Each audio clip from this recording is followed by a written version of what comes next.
পরিত্যক্ত রেলপথে মোটরসাইকেল এবং কাঠের তক্তা ব্যবহার করে পরিবহনের একটি অভিনব মাধ্যম তৈরি করেছেন তারা, যার ফলে পরিত্যক্ত রেলপথ যাত্রী ও পণ্য পরিবহনের উপযোগী হয়ে উঠেছে।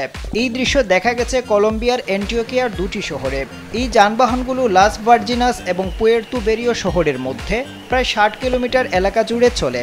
স্থানীয়রা জানিয়েছেন, ভ্রমণ, কেনাকাটা সহ সবকিছুর জন্যই এই বাহনগুলো ব্যবহার করে মানুষ শহর থেকে গ্রামে এবং গ্রাম থেকে শহরে যাতায়াত করেন।